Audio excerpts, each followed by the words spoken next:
Joseph of Arimathea, a righteous member of the council who had not consented to this deed, obtained permission from Pontius Pilate to lay Jesus' body in a tomb before the Sabbath commenced at sundown.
Forgive us.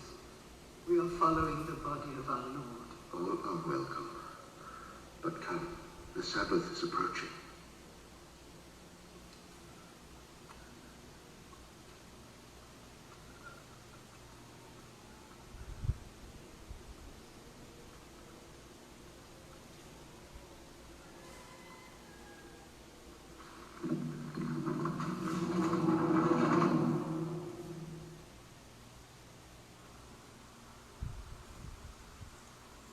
Hallelujah! Sa pumapagpalang umaga sa ating lahat sa pangalan ng Panginoong Hesus, papasalamat tayo sa Panginoon sa pagkakataong muling magsama-sama upang mag-aral ng kanyang salita sa huling tagpong ito ng kauna-unahang International Summer Camp natin via FB Live. Ay binayaan tayo ng Panginoon pare-parehas na makarating sa araw na ito na nananalangin, sumasamba at patuloy na nakikinig sa salita ng Panginoon. At ngayon pong umaga, ang ating pag-uusapan, kagaya ng ating napanood kanina, ay ang paglilibing sa Panginoong Hesus, the burial of Jesus. Kaya may paglilibing dahil namatay talaga ang Panginoon nung siya ay narito sa lupa bilang tao. Namatay siya at yung paglilibing ay mahalagang bahagi rin ng istorya ng ating redemption. Why? Binanggit po ito ni Pablo na bahagi ng pinaka-importanting aral. Kasi madalas ang binibigyan lang nating pansin na yung pagkamatay at pagkabuhay na maguli. Ngayon, anong significance ng paglilibing? Ano namang nangyari po doon? Nailibing na. Wala namang naisulat nung habang si Jesus ay nandoon. Ang alam lang natin, bago mag-Sabado, ay after Good Friday, ay nandoon na sa libingan ng Panginoong Hesus, at ang susunod ng mababasa natin ay yung mga Maria ay nagpunta roon, sina Maria doon sa libingan, at nakita nilang wala na roon yung bangkay ng Panginoong Hesus, yung katawang lupa. Tingnan po natin ang binanggit ni Pablo sa 1 Corinto Kapitulo 15. Sabi po dyan, I passed on to you what was most important and what had also been passed on to me. Ano yung pinaka-importante na tatlong bagay? Una, Christ died for our sins, just as the scripture said.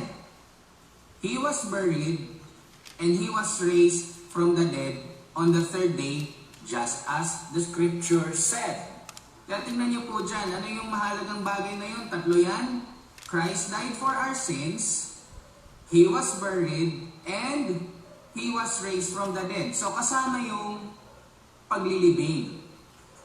Ngayon, ano pong significance ito? Bakit importante rin yung pagkalibing ng Panginoon, yung paglilibing sa Kanya? Kasi po ito yung magpapatunay na siya talaga ang Mesiyas. Tingnan po muna natin ang ilang mga bagay na finulfill ng Panginoon. Jesus was the fulfillment of the prophecies. He is the Messiah, and the prophecy fulfilled. Nung panahon siya ay namatay, inilibing, at nabuhay na maguli. Tingnan po natin ang talatang ito sa Numbers chapter 9 verse 12. Ito po yung nagpapatungkol sa kanilang pag-celebrate ng Passover. They must not leave any of the lamb until the next morning, and they must not break any of its bones. They must follow all the normal regulations concerning the Passover. So ang Panginoong Yesus nung siya'y napako sa krus, yun po ay Passover week. At nabasa nga natin, di ba, nung sa Last Supper na yun ay unang araw ng pagpipista ng Paskwa. At alam po ninyo, ang Feast of the Passover ay tumatagal ng 7 days. So 1 week celebration nila ito. Ngayon po, mababasa natin na nung panahon ng Old Testament, yung tupa na iaalay bilang kanilang Passover lamb ay kailangan hindi manatili hanggang kinabukasan, kailangan hindi babaliin ng mga buto. Ano pong implikasyon nito? Ang Panginoong Yesus, siya yung ating Passover lamb. Ibig sabihin, yung Passover lamb po kasi nung sa Old Testament, panahon ni Moses, ito yung dugo na nagligtas sa kanila mula sa anghel ng kamatayan. Yung ikasampung salot na dumating nung panahon na ang mga Israelita ay hawak ni Paraon at sila'y palalayain na ng Diyos. Yung ikasampung salot, yung anghel ng kamatayan will pass over the houses of those who have the blood of the Lamb.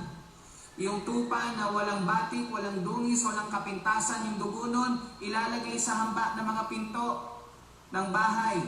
Ayan po, tingnan nyo sa picture. Nandoon sa mga hamba ng pinto ng bahay at magsasabi ito, o huwag mo lalagpasan yan. Yan ay mga tao ng Diyos, yan ay mga Israelita. And true enough that midnight, kinuha ng anghel ng kamatayan yung mga panganay ng lalaki ng mga household ng mga hindi tao ng Diyos. Ngayon, ito po yung pagsasalarawan ng gagawing pagliligtas ng Panginoong Jesus na ginanap niya doon sa krus ng Kalbaryo. Bakit po? Makikita natin sa scripture, sa account ng Biblia, na ang Panginoong Yesus, namatay siya alas 3 ng hapon. Alam niyo po ba na ang tradisyon ng mga Hudyo, na ang Passover lamb ay dapat patayin ng 3 o'clock din in the afternoon. So anong prophecy na to pa dito? Una, sabi, hindi daw pwedeng may matirang tupa hanggang kinabukasan. Mga kapatid, yun po ay Good Friday.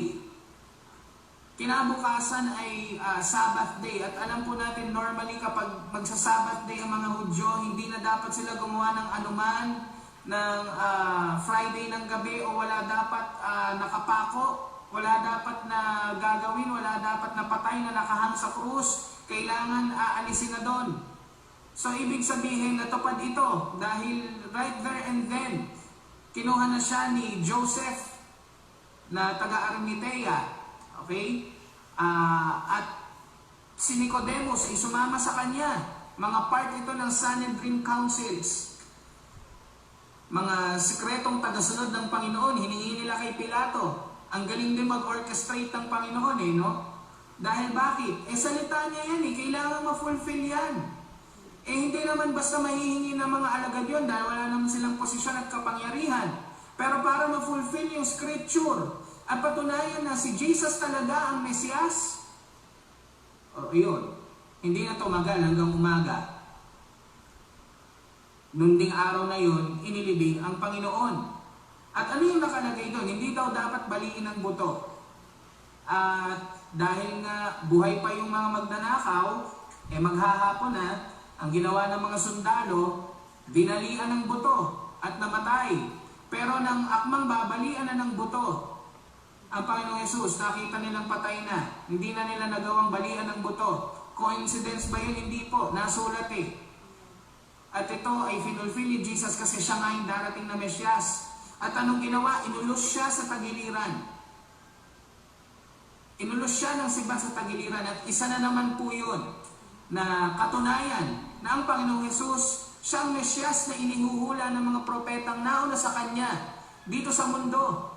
Ang sabi po dito sa Zechariah, chapter 12, verse 10, when they look on me, on Him whom they have pierced, they shall mourn for Him as one mourns for an only child, and weep bitterly over Him as one weeps over a firstborn. So sa Kanya na inulos, on Him that they have pierced. So ibig sabihin mga kapatid, talagang ito'y nagpapatunay na ang Panginoon ay physically dead. Kasi kailangan may mamatay, may mag-sacrifice ng buhay. Kasi kung hindi namatay ang Panginoon, hindi siya ililibing at hindi rin siya mabubuhay na maguli. Tingnan niyo ang Panginoon kahit siya dumaan siya sa process. Hindi niya minadali yung mga bagay-bagay.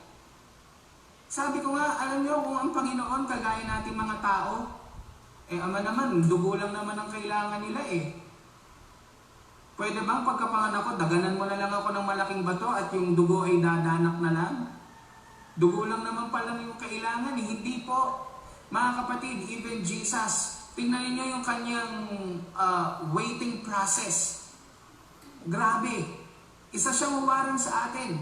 He waited for 30 years para makapag-ministry siya. Tapos yung the mere fact na inantay niya mag-alas 3 ng hapon para doon eksaktong mamatay. Hindi niya, Panginoon, Ama, pwede na ba ngayon na mamamatay lang nilang ako yung paghihirap ko tapusin. Wala tayong narinig na ganon. Talagang lahat yun ay hinarap niya. Dumaan siya sa process. So, makikita natin dito, talagang ang Panginoon ang Mesiyas. Bakit? Alam niyo po, dapat sa isang ganong kriminal na mamamatay ay meron silang tapunan ng mga bangkay ng mga kriminal. Dapat ay after mapako sa krus, yung kagaya na ipinaratang nila sa Panginoong Hesus, dapat yung tapo na lang sa parang mass grave. Kaya lang, hindi siya magiging Mesiyas kung ganun dahil bakit may naihula si Propeta Isaias. Tignan niyo po ito, tungkol sa paglilibing. Isaiah 53 verse 9. He had done no wrong and had never deceived anyone, but he was buried like a criminal. He was put in a rich man's grave. Makikita po natin dito na natupad ng Panginoon. Bakit po? Kagaya nga ng nabanggit ko kanina, dapat yun itapon na lang Kasi kriminal ang tingin ng mga tao sa Panginoong Hesus. Kaya lang, dahil nalibing siya sa libingan ng isang mayamang tao, si Joseph na taga-Arimatea, kasama ni Nicodemo, yung mga secret follower ni Jesus na part ng Sanhedrin Council, para ma-fulfill, ang galing na-orchestrate ng Diyos ang lahat ng ito for the fulfillment of the prophecy. Dahil bakit po? Si Jesus talaga ang Mesiyas. So siya'y nalibing sa isang libingan na wala pang naililibing at malapit lang doon sa lugar ng pinagpakuan sa Panginoon. Kaya nga, at the moment of His death, itong mga magigiting na lalaking ito, itong si Jose na taga-Arimatea at si Nicodemo ay humingi ng pahintulot kay Pilato na kuhanin yung katawan. At pagkatapos nun, hindi na nga nila nagawa yung talagang buong proseso ng pag-eembalsamo. Binalot na lang nila sa puting tela at hindi na nila nalagyan ng mga pabango o ng mga oil. At actually, yun nga yung dapat na gagawin ng mga babae ni na Maria, na pagkatapos ng Sabat ay pupunta doon, linggo na umaga at lilinisin, only to find out wala na si Jesus doon. Pero kahit ang paglilibing ay naihula din. So ngayon po, mga kapatid, ano po ang implikasyon nito sa atin? Yung burial ni Jesus, it signifies our death to sin. Na tayo ay kasama niyang namatay. Namatay na tayo sa ating mga kasalanan. Dahil siya'y namatay, tayo rin ay dapat patay na sa kasalanan. Tingnan niyo po, Roma 6, talatang 3. Ito nga po ay sumisimbolo, di po ba, sa ating pagbabautismo, kaya tayo binabautismoan sa tubig, ay confession ng ating pananampalataya sa Panginoon at ito'y simbolismo rin ng paglilibing ng ating dating sarili at ng kasalanan sa ating buhay. Sabi po dyan, hindi ba ninyo alam noong binautismohan tayo kay Jesucristo, nangangahulugan ito na kasama tayo sa kanyang kamatayan. Kaya noong binautismohan tayo, namatay tayo at inilibing, nakasama niya kung paanong binuhay muli si Kristo sa pamamagitan ng dakilang kapangyarihan ng Ama, tayo rin ay mamuhay sa bagong buhay. Alam natin na ang dati nating pagkatao ay ipinako na sa krus kasama ni Kristo para mamatay, kaya hindi na tayo dapat alipinin pa ng kasalanan, sapagkat ang taong patay na ay malaya sa kasalanan. At dahil na kay Kristo Jesus na kayo, ituring ninyo ang inyong mga sarili na patay na sa kasalanan at nabubuhay na para sa Diyos. Mga kapatid, ang katotohanan ng nalibing ang Panginoong Jesus ay katotohanan din dapat nakalibing na rin yung ating mga kasalanan at hindi nabubuhayin pa. Na tayo na ang nabubuhay sa ating sarili. Ano po yung sabi na inaawit natin kanina? Sinulat din po ito ni Pablo, Galatia 2:20. Pwede po bang basahin ninyo o i-recite ninyo? Namatay akong kasama ni Kristo sa krus, hindi na ako ang nabubuhay sa aking sarili, kundi si Kristo na. Ipinapabuhay ko ang buhay kong ito sa pamamagitan ng pananampalataya sa anak ng Diyos na nagmahal sa akin at nag-alay ng buhay niya para sa akin. Mga kapatid, ang katotohanan ang Diyos ay namatay at nailibing. Kung tayo tumanggap sa Panginoon, ang sabi ng kanyang salita, kasama tayo doon. Na namatay sa ating mga sariling pagnanasa. Ano pong ibig sabihin? Literal ba na magsisuicide ka? Hindi po ganon. Ang ibig sabihin nito, hindi na ikaw ang nasusunod sa sarili mo. Ang Diyos na ang nabubuhay sa iyo. Na kapag ikaw ay namatay sa sarili mo, isinuko mong lahat sa Panginoon, siya ang nasusunod sa iyo. Masasabi mo rin ang binanggit ni Pablo, that in Him we live. In Him we move. In Him we have our being. Kaya mga kapatid, ang paglilibing sa Panginoon ay nagpapakita na tayo dapat ay patay na sa ating mga kasalanan at di na nabubuhay sa sarili. At ito po ang isa pang bagay. The burial of Jesus tells us that death is not the end. Death is not the end. Ang paglilibing po sa Panginoon ay nagpapakita sa atin at nagsasabi sa atin na hindi katapusan ang kamatayan. Hindi dapat katakutan ang kamatayan. Why? Mga kapatid, ang kamatayan ng Panginoon at ang paglilibing sa Kanya, the burial place is the prelude of the resurrection. Dahil kung hindi nalibing ang Panginoon, paano magkakaroon ng pagkabuhay na maguli? Dahil ang sabi, ililibing siya eh. Finulfill yung scripture at kung siya'y nalibing, yun na. Pagkatapos ng ikatlong araw, siya'y mabubuhay na maguli. At salamat sa Panginoon dahil siya'y nabuhay na maguli, hindi peke ang ating pananampalataya. Tunay ang pananampalataya na tinanggap natin. Amen. So 1 Corinthians chapter 15 verse 42 hanggang sa mga sumusunod, makikita natin yung mga salitang inilibing. Binigyan ng paulit-ulit na pagbanggit. Sabi riyan, ang katawang inilibing ay mabubulok. Ngunit kapag ito'y muling binuhay, hindi na ito mabubulok kailanman. Ang katawang inilibing ay pangit at mahina. Ngunit kapag ito'y muling binuhay, ito'y maganda na at malakas. Ang katawang inilibing ay panlupa, ngunit kapag ito'y muling binuhay, ito'y panglangit na. Sapagkat kung mayroong katawang panlupa, ay mayroon din lamang katawang panlangit. Mga kapatid, ang paglilibing sa Panginoong Hesus at yung kanyang libingan dito sa lupa, ay hindi dapat magdala sa atin ng pangit na kaisipan. Dahil bakit? Dapat nga ito'y magbigay ng lakas ng pananampalataya sa atin. Dahil ito ang pagpapasimula. It is the first step. The prelude sa resurrection. Na hindi dapat nating katakutan ang kamatayan. Bakit po? Sa totoo lang, kaya ang dami pong nagugulumihanan dahil ang takot lang talaga ng marami ay kamatayan.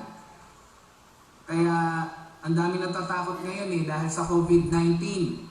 Baka daw sila mamatay o kaya dahil dahil sa COVID-19, hindi man sila mamatay doon, mamatay naman sa gutom. Kaya mga tao na ipagpapalit ang Diyos sa pag-aaral at sa pagtatrabaho. Bakit? Yan lang naman kinakatakutan ang end up ng lahat ng rason. Bakit tayo kumikilo sa mundong ito? Takot mamatay ang tao. Kaya nga nagtatrabaho, kaya nag-aaral. Bakit? Para mabuhay. Bakit? Kapag hindi ka nag-aaral magtrabaho, walang kang pera. Pag wala kang pera, wala kang pambiling pagkain. Pag walang pambiling pagkain, magugutom. Pag nagutom ka, kakasakit. Wala ka ng pampa-hospital. So ano yung kinakatakot na end up? Kamatayan. Kaya nga nabanggit na rin ni Pablo, o kamatayan, nasaan na yung tagumpay? Sabi dyan sa verse 55, nasaan o kamatayan ng iyong tagumpay? Nasaan na ang iyong kapangyarihan? Ay mga kapatid, ang libingan ng Panginoong Yesus ay nagpapakita sa atin na merong pagtatagumpay sa lahat ng aspeto na kung ang kamatayan ay nagapi ng Panginoon, kung siya'y nabuhay mula sa mga patay, ano pang problema? Ano pang pagsubok ang hindi tayo pagtatagumpay ng Panginoon? Tandaan niyo mga kapatid, ang ating mga buhay bilang mga mananampalataya ay nasulat na tayo na nga ay nakaupo na sa kanan ng Ama na nag-aaring kasama niya. We are seated on heavenly places, Ephesians chapter 2. Kasama na nga niya na tayo doon nakaupo eh. So ibig sabihin, ano pa ang ating ikakatakot sa buhay na ito? Ang libingan ng Panginoong Hesus ay nagpapakita sa atin na tiyak na may tagumpay. Hallelujah. Kaya, mga kapatid, ang kamatayan po ng Panginoon ay nagpapakita ng ating pakikipag-isa rin sa pamamagitan ng hindi na pagbuhay sa ating mga sarili. Una, patay na tayo sa ating mga kasalanan. At pangalawa, hindi na tayo nasusunod sa ating sarili. Sapagkat bakit? Tignan niyo po ang salita ng Panginoon. Sabi niya sa Juan, Kapitulo 12, talatang 24 ay ganito. Sinasabi ko sa inyong totoo, malibang mamatay ang isang butil ng trigong itinanim sa lupa, mananatili itong nag-iisa. Ngunit kung mamatay, tutubo ito at mamumunga ng marami. Mga kapatid, the only way to live is to die to ourselves. Kung nais mong mamunga, kailangan hindi na ikaw yung nabubuhay sa sarili mo, kundi ang Panginoon na. Amen? At pagkatapos sa talatang ito, binanggit pa ng Panginoon, sabi niya sa talatang 25, ang taong labis na nagpapahalaga sa kanyang buhay ay mawawalan nito. Ngunit ang hindi nanghihinayang sa buhay niya, sa mundong ito, alang-alang sa akin, ay magkakaroon ng buhay na walang hanggan. Mga kapatid, kung nais natin na maranasan ang totoong buhay na ganap sa Panginoon at maunawaan natin yung kanyang kalooban sa ating buhay, na anumang mangyari sa mundong ito, anumang mangyari sa buhay natin, ay panatag tayo dahil ang kamatayan, ang paglilibing at pagkabuhay na maguli ng Panginoon ay katiyakan na meron man tayong daanan na pinakamatindi. Kahit ang kamatayan, may pag-asa tayong aantayin. At may pag-asang totoo na tayo ay darating doon sa langit na bayan kasama ng Panginoon magpakailanman. Amen po? Amen. Isang bagay mga kapatid ang dapat po nating maunawaan bago po tayo manalangin, na ang libingan ng Panginoon ay sumisigaw sa atin, nagpapakita ng kanyang kapangyarihan sa ibabaw ng kamatayan at ng katotohanan. Dapat din tayo malibing sa ating mga sarili ng mga pasya, lalo na hindi kalooban ng Panginoon. Yung mga kasalanan na nalimot na, ito'y sa pamamagitan din ng simbolismo ng tayo'y binautismohan sa tubig, na tayo'y namatay at nalibing ng kasama niya. Mga kapatid, ngayong umagang ito, tayo mananalangin at aawit muli sa Panginoon. Marami po kasing Kristiyano ang gusto lang makasama ang Panginoon sa mga sarap sa ginhawa, yung kalwalhatian. Alam niyo po, bago dumating ang kalwalhatian, mga kapatid, suffering. Mga pagtitiis muna, bagong kaluwalhatian. Sa kaligtasan, wala pong problema. Ligtas tayong lahat. Wala tayong anumang naging bahagi sa salvation. But sa kaluwalhatian darating sa atin, maraming gustong makinabang sa kaluwalhatian at sa ginhawa ng langit. Ngunit pagdating sa mga kahirapan, ang dami ng tumatalikod. Hallelujah. Ang libingan ng Panginoon ay patunay na tayo magtatagumpay. Amen. Dahil bakit po? Sa dinami-rami ng mga lider ng relihiyon na meron dito sa mundo, lahat ng lider nila hanggang ngayon nakalibing sa kanilang libingan. Ngunit ang libingan ng ating Panginoon, kahit ni isang katiting na buto ay wala tayong makikita. Bakit? Siya'y nabuhay na maguli. Amen. Hallelujah! Amen. Sa kinabukasan nga po ay magse-celebrate na tayo ng Resurrection Sunday. Ngunit bago tayo magbunyi sa kinabukasan at bago natin alalahanin ang pagkabuhay na maguli, tayo po ba ay handa ring mamatay para sa Panginoon? Handa po ba nating ialay ang ating buhay sa Diyos? Hallelujah! Alam niyo po ang Panginoon, nais niya na tayo ay lumakad sa kanyang kapayapaan habang tayo narito sa lupa.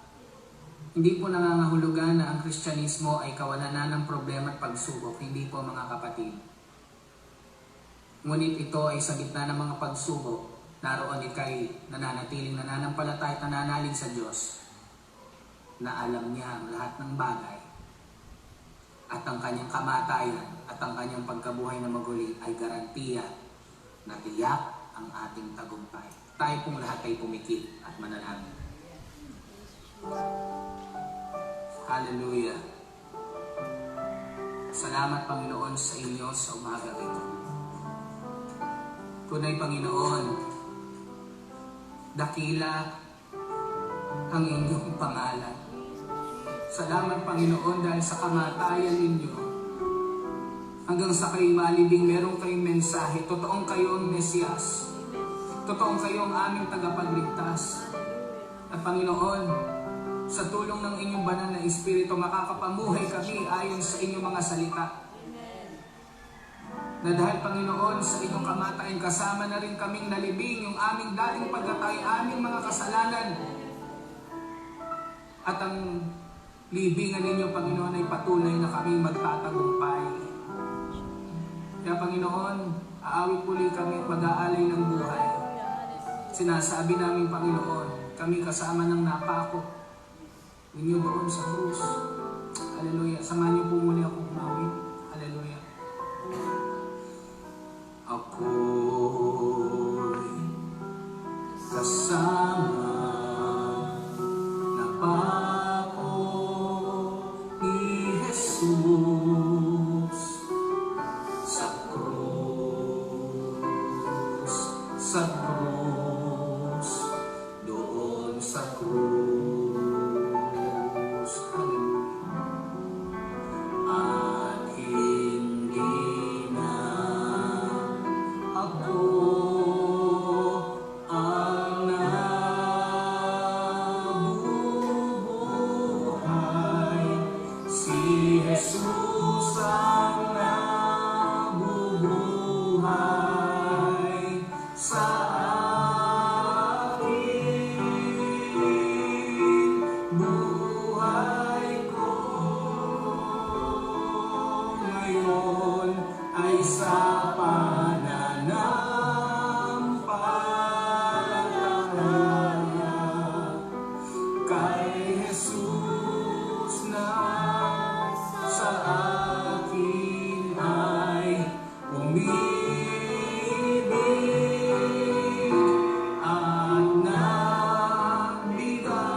Minsan pa ako'y kasamang napako ni Jesus. Ako'y kasama na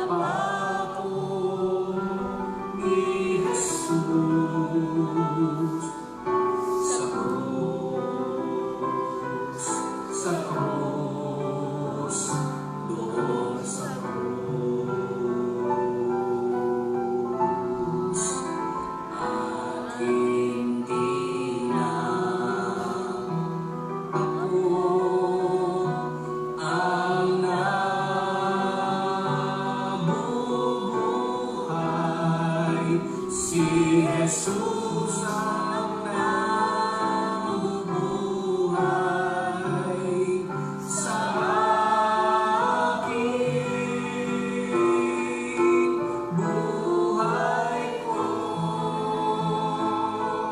Ngayon ay sa pananampalataya kay Jesus na sa akin ay umibig at nagbigay sa akin ang kanyang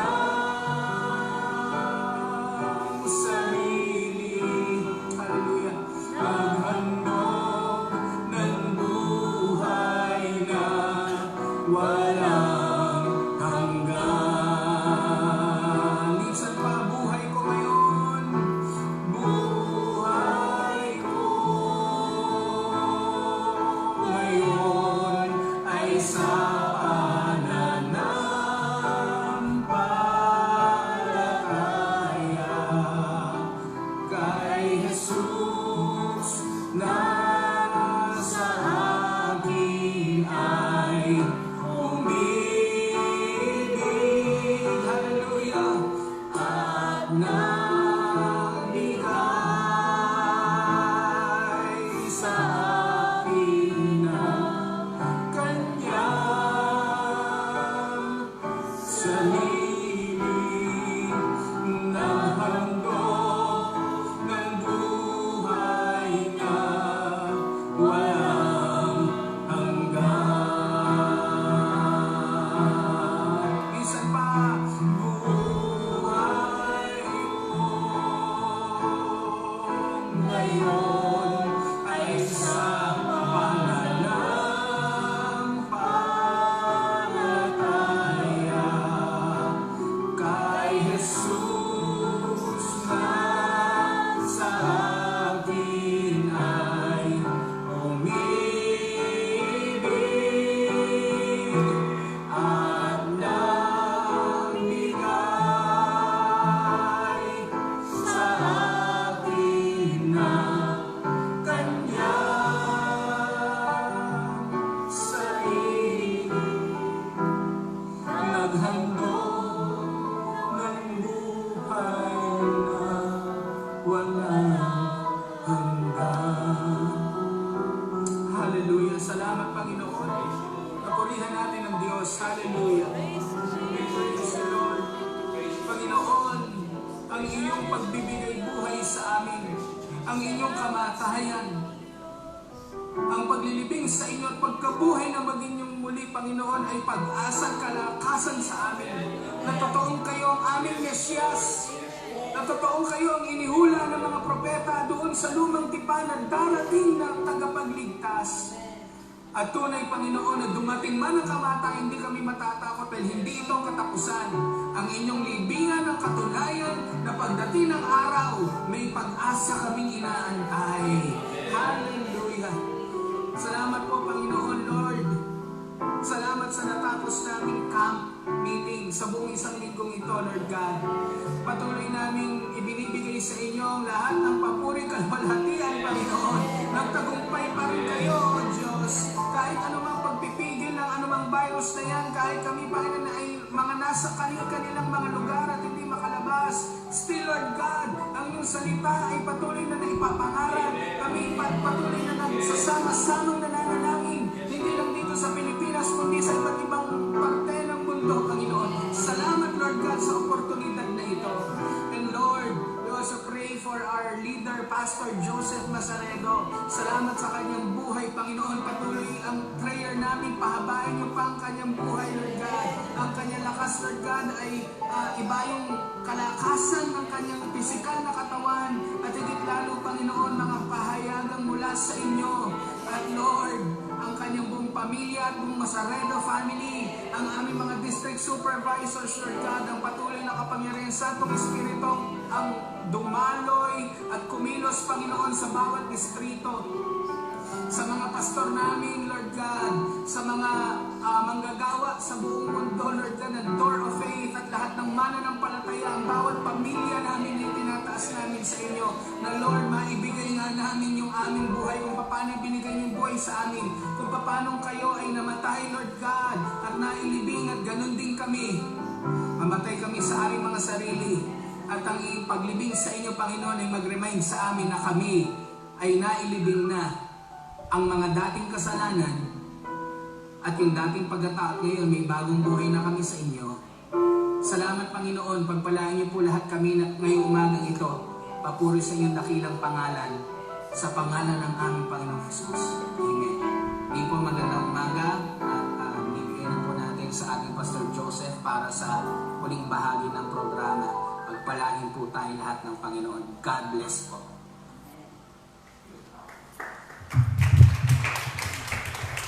Purihin ang pangalan ng Panginoon. Napakaganda ng mensahe ng Diyos. Tayo'y patay na. Nalibing na matagal ng panahon.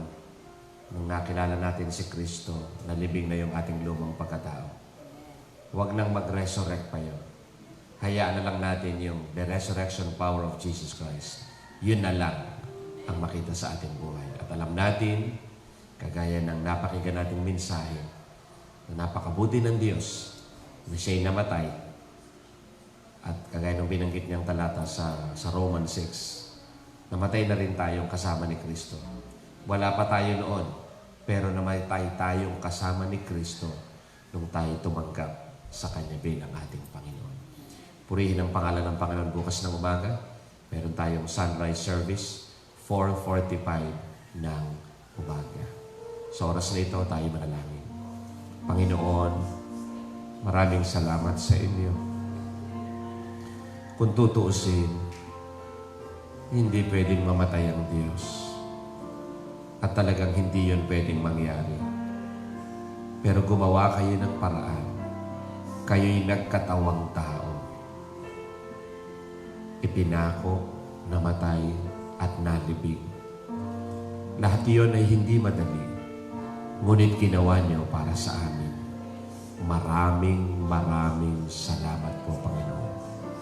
At bilang ganti, hahayaan namin na kayo na ang makita sa aming buhay at ipapangaral namin ang layunin ng inyong pagparito sa lupang nito. Salamat po sa magandang mensahe na ipinagkaloob niyo sa amin ngayong umaga. Nagkakaisa po kami at itinataas sa inyo ang inyong lingkod na ginamit upang ibahagi ang inyong mensahe.